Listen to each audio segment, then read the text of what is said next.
महाबोधि महाविहार बचाने के लिए आज जो आंदोलन चल रहा है लगातार 12 फरवरी से चल रहा है। आज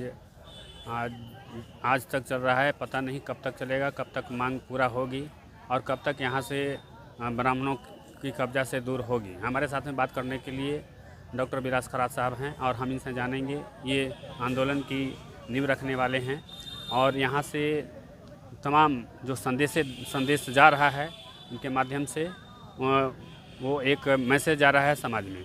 तो हम इनसे जानने की कोशिश करते हैं। सर, स्वागत है हमारे चैनल पे। जी धन्यवाद।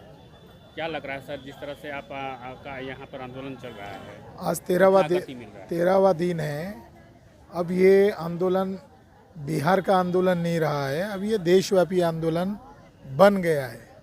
भले ही बीटीएमसी के लोगों ने यहाँ के मीडिया को, इलेक्ट्रॉनिक मीडिया को, प्रिंट मीडिया को, उनके ही जाति बंधुओं के द्वारा चलाया जा रहा मीडिया है तो उन्होंने उनको मैनेज कर लिया है पैसे देकर, मगर आप जैसे कर्मठ सोशल मीडिया चलाने वाले लोगों तक और आप लोगों के ही माध्यम से पूरे देश भर में ये मैसेज जा रहा है कि महाबोधि महाविहार को ब्राह्मणों के चुंगल से मुक्त करने की एक नई आज़ादी की जंग शुरू हो गई है। क्या सर, जो महाबोधि महाविहार में क्या ऐसा परिवर्तन हो गया है, उसमें क्या क्या चीज़ परिवर्तन किया गया है ब्राह्मणों के द्वारा? अभी कल मैंने एक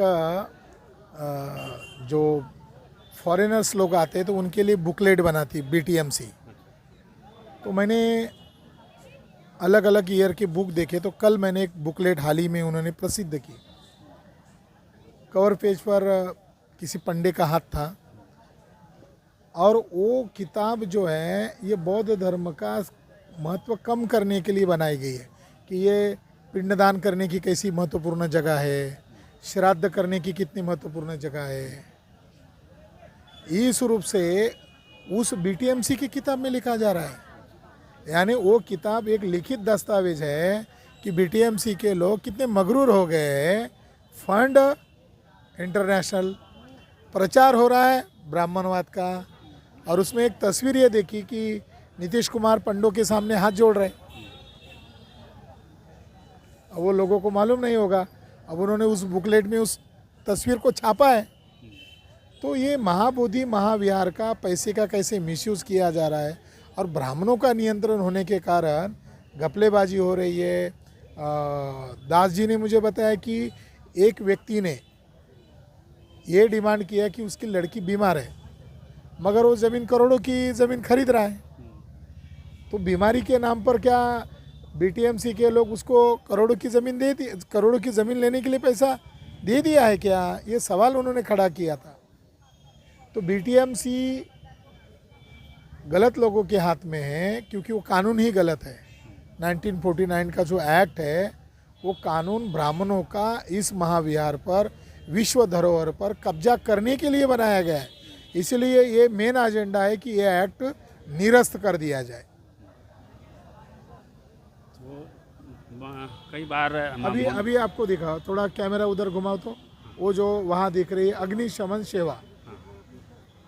अभी अग्निशमन सेवा यहाँ जाने के बाद किसी को भी पूछो अनजान आदमी को कि ये आंदोलन के पहले यहाँ अग्निशमन दल की ये वैन रहती थी क्या?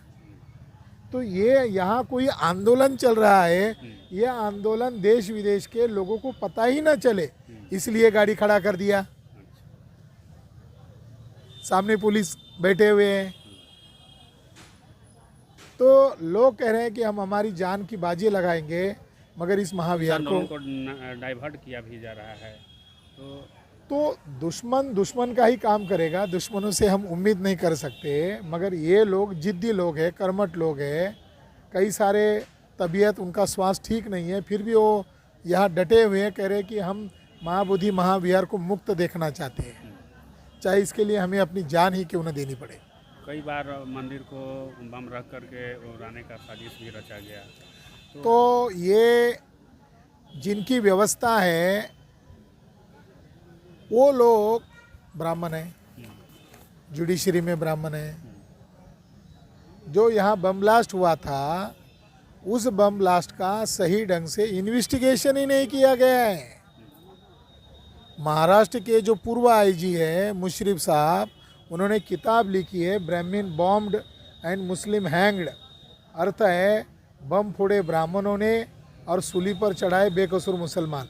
उसमें गया का जो फैसला दिया गया था बम ब्लास्ट का, उसकी उन्होंने समीक्षा किया और समीक्षा में ये पाया गया कि एक आदमी अंदर घुसा था, ये जो बगल में मंदिर है इस वजह से एक आदमी घुसा था, वो 12 चट्टी का था, कारपेंटर था, और वो वहाँ पर आया और जहाँ बम ब्लास्ट किया वो सीरियल बम ब्लास्ट था, उसमें से अन्य बम नहीं फूटे। तो बम फोड़ने के लिए सिम कार्ड की ज़रूरत होती है, सिम कार्ड भी मिल गया। वहाँ पर एक बैग मिली, उस बैग में झोला मिला, उस झोले में चीवर मिला और वहाँ पर एक मोबाइल नंबर की पर्ची मिली, कॉन्टैक्ट नंबर मिले। तो एनआईए के लोगों ने जांच किया कि बम फटने के पहले तक वहाँ दिल्ली के कुछ लोगों को इस नंबर से यहाँ का आदमी कांटेक्ट कर रहा था। तो बम ब्लास्ट करने के सिलसिले में इतने सारे एविडेंसेस मिल गए, मगर तहकीकात कंक्लूड नहीं हो पाई, तहकीकात नतीजे पर नहीं पहुंच पाई, ऐसा मुशर्रफ साहब का कहना है। और उनका दावा है कि जो बौद्ध धर्म विरोधी लोग हैं वो इंडिया में हैं और ब्राह्मण्स लोग हैं और उन लोगों का, मनुवादी लोगों का इसके साथ कोई ना कोई ताल्लुकात है, ऐसा मुशर्रफ साहब का ओपिनियन है। मैं इससे सहमत हूँ। क्या लग रहा है सर कि इस आंदोलन से ये ब्राह्मणों से मुक्त हो पाएगा ये बौद्ध विहार? दो बातें हैं, ब्राह्मणवाद से समाज मुक्त करेंगे। इस बहाने हमारा जो समाज है, भोला भाला समाज है, अज्ञानी है, इनोसेंट है, और उसकी अज्ञानता का जो मिसयूज़ करके ब्राह्मणवाद हिंदुत्व के नाम पर प्रचार में लाया जा रहा है। तो बाबा साहब अम्बेडकर भारत को बौद्धमय बनाना चाहते थे। तो SC ST OBC का जो मूल धर्म है वो बौद्ध धर्म है। जब वो जग जाएंगे तो बाबा साहब अम्बेडकर का सपना पूरा होगा। तो इस आंदोलन के बहाने डॉक्टर बाबा साहब अम्बेडकर की जो थॉट था उस थॉट का प्रचार किया जा रहा है, और यकीन है, विश्वास है, हम आज़ाद हो जाएंगे, हम और इसको आज़ाद करेंगे, आज़ाद भी होंगे और इसको आज़ाद करेंगे। क्योंकि ये मूवमेंट अभी देशव्यापी मूवमेंट बन गई है और सप्ताह भर और चला और 10 दिन चला तो ये इसका विस्फोट अंतर्राष्ट्रीय लेवल पर हो सकता है। किसानों ने इतना बड़ा आंदोलन किया दिल्ली में, नरेंद्र मोदी को घुटने टेकने पड़े कि नहीं? क्योंकि सिख जो थे, जाट लोग जो थे, वो कर्मठ लोग थे, वो कट्टर लोग थे, यहाँ भी कट्टर लोग हैं। तो यह आंदोलन विश्वव्यापी आंदोलन होगा। अभी भारत में जन आंदोलन होने के असर है, अलग अलग जिलों में लोग रैलियां निकाल रहे हैं, अभी ज्ञापन देने वाले हैं। तो ये आंदोलन भारत का आंदोलन बन चुका है। कितना समर्थन मिल पा रहा है अभी तक? कहाँ कहाँ के लोग यहाँ पर आए हैं? यहाँ अलग अलग ऑर्गेनाइजेशन के लोग हैं, मंक्स हैं, उपासक हैं। अभी बिहार के लोग आप देख ही रहे हैं, बिहार के लोगों की संख्या भी बढ़ रही है। और लेह लद्दाख के हैं, महाराष्ट्र के हैं, सिलीगुड़ी है, आसाम है, त्रिपुरा है, तेलंगाना के तक लोग हैं, हैदराबाद, आंध्र प्रदेश, अलग अलग राज्यों के लोग हैं। अब मैं भी अलग अलग राज्यों में जाऊंगा, यहाँ की फौज यहाँ रहेगी तो मैं अलग अलग राज्यों के दौरे करके वहाँ की तैयारी कराऊंगा। तो क्या संदेश देना चाहेंगे सर इस आंदोलन? संदेश यही देना चाहते हैं कि तथागत बुद्ध का जो विचार है वो पूरी दुनिया उसका लाभ ले रही है। वो जो न्याय प्रिय समाज दुनिया में बन गया है, तो उस ज्ञान के प्रकाश का फायदा भारत को हो और भारत फिर से आज़ाद हो। ब्राह्मण लोग हिंदू राष्ट्र के नाम पर ब्राह्मण राष्ट्र बना रहे हैं, जिनकी आबादी केवल मात्र 3.5% है। तो वो जो अल्पसंख्यक लोग हैं, विदेशी लोग हैं, वो इस देश के संविधान को बदलने की बात कर रहे हैं। महाकुंभ से ऐलान किया जा रहा है, महाकुंभ का ऐलान किया जा रहा है, लोगों की जान ली जा रही है।